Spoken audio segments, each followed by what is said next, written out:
We are on the afternoon break on the first day of questioning of Mike Dell, the Detective Chief Inspector of the SDS between 2001 and 2005.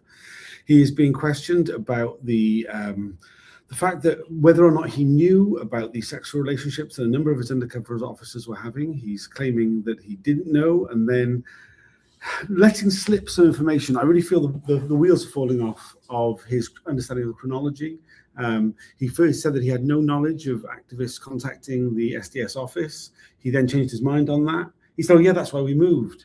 And I mean, there's been a number of things that he's come out with which kind of suggests that he's acting like he's learning as we go, where it's very obvious he's been trying to deceive, I feel. Yeah. So the cancelled inquiry has been going through the chronology and pointing out, it's like you've got Alison ringing about Mark Jenner, you got Rose ringing the office, you got Helen Steele looking for John Tynes. It's like, and coincidentally, you make this big announcement that there should be no sexual relationships, and it's like it's not connected. It's not connected. Yeah. And you say he clearly has memory, he clearly has knowledge, but he doesn't want to commit to the fact that he did actually know about the relationships. Yeah, he'll do things like it was said, "Oh, and did you know about Helen Steele and John Tynes?" He said, "I had no knowledge whatsoever, and I was following the evidence on Friday, and I was dismayed to hear about John Tynes, who I first heard about in 2003, 2004, when Helen Steele travelled to New Zealand to try and find him there." And it's like, you just said you didn't know, and now what's going on here? He's not holding his lies very well. He's really not. He's had this persona. So I'm going to remember these things, so you can rely on my memory. You can rely on when I say things, but he hasn't. He should have read the documents a bit more closely. Is it that, or is he feels like he hasn't rehearsed his lies well enough? He also says that the reason for his directive that no sexual relationships are permitted by undercover officers was not precipitated by any knowledge of any sexual relationships, but rather just the knowledge that James Thompson had been travelling unauthorised when he was in an authorised passport, and that he didn't know about the sexual relationships until a year later. Yeah, and there's just this. It's like what? And this goes on the previous evidence that about the tradecraft manual. Yeah. So what he seems really desperate, and what's the elephant in the room around all this is he won't say what actually precipitated this announcement, which by his own account was shocking. It landed hard. It's like there was no discussion because they were stunned. Yeah, stunned into silence. And it's like, you're trying to have your cake and eat it. Yeah. You're trying to have your cake and eat it. And one thing that I've really come away from is there's something missing here. Yes. There's something missing. I think we started to get an allusion to it. Because it was like, it's not. So the other thing about two things around all of this chronology is the move of the office. Yeah. Which we understood to be happening in July, right? Yeah. But then he's saying it was in September on 9/11. He was in the old office. Yeah. But doesn't he? And also you're about to start to see what's called the Officer A and B, the Francis thing where in 1, 2, 3. Start taking a case around SDS. And then there's this other bizarre random comment that he didn't want Bob Lambert anywhere near the unit. Yes, yeah. So Bob Lambert had requested to use an unused office in the SDS building to house the Muslim contact unit, but he's refused. And the Muslim contact unit, being Jim Boyle, Noel War, and the old sweats, as he called them. And but he's like, and he's very clear that he doesn't want. He's also talked about getting rid. I said in the context of not having the mentoring.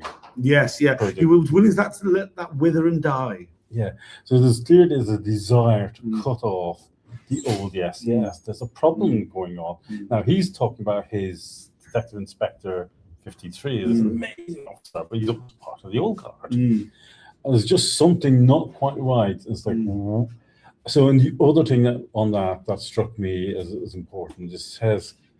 He keeps saying that it took him 2 weeks to decide whether he wanted the role. Yes. So he says two things to me. One, he knew a lot about the role already, which we know from his time in C-Squad.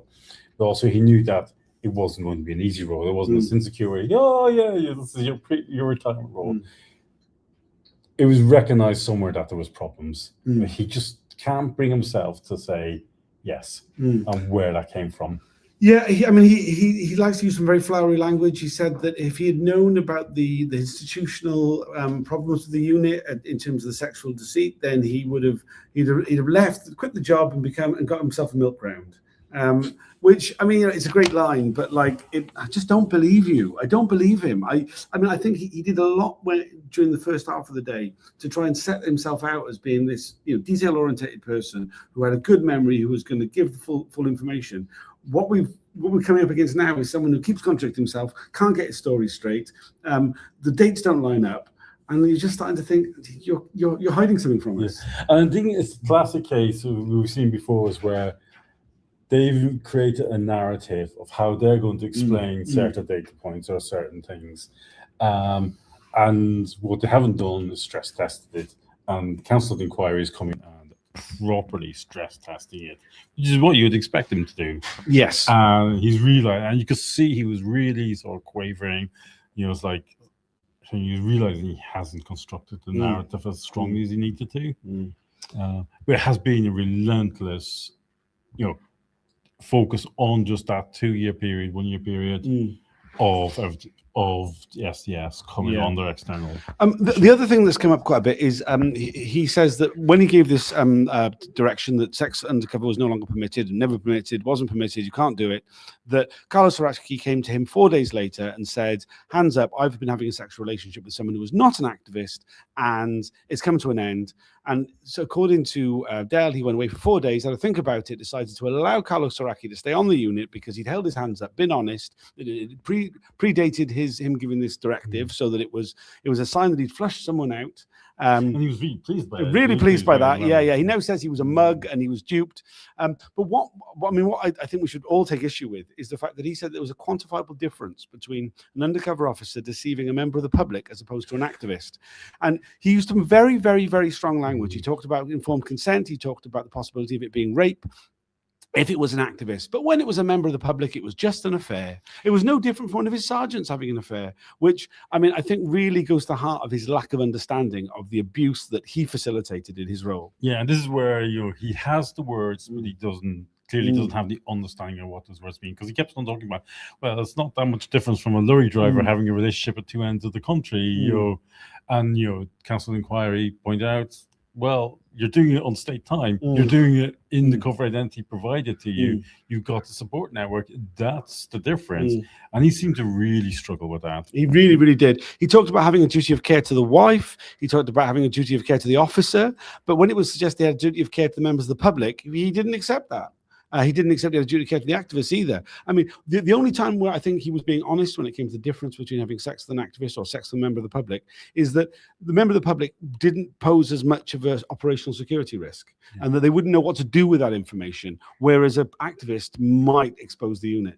And a big discussion around that was the warning he gave. And he was challenged on this. The warning was all based around operational security, and it would. And he was very clear.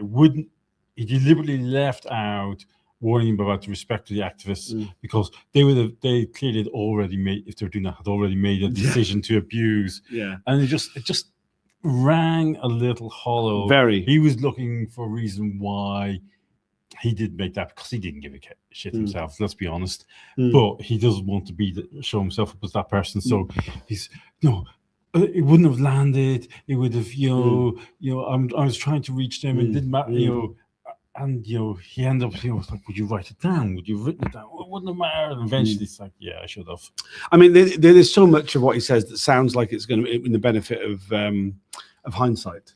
No, I don't get the impression this is somebody who is giving an honest recollection of events. No, and he's talking a lot, but he's disappointing in that level. He is. And we better go back in. It's only a short break. Thanks for joining us. I'll do a longer video at the end of the day, hopefully with a couple of different people joining me. Just to reply to one of the comments, are you ever going to talk to the chat? Yeah, absolutely. Whenever there's any informed questions or people kind of engaging with us, we do engage. A lot of the chat that comes from some people. It doesn't make any sense. I don't get the impression you're aware about the Spike Ops inquiry in general, so I don't respond to those. Sorry about that. All right, cheers for now. See you later on.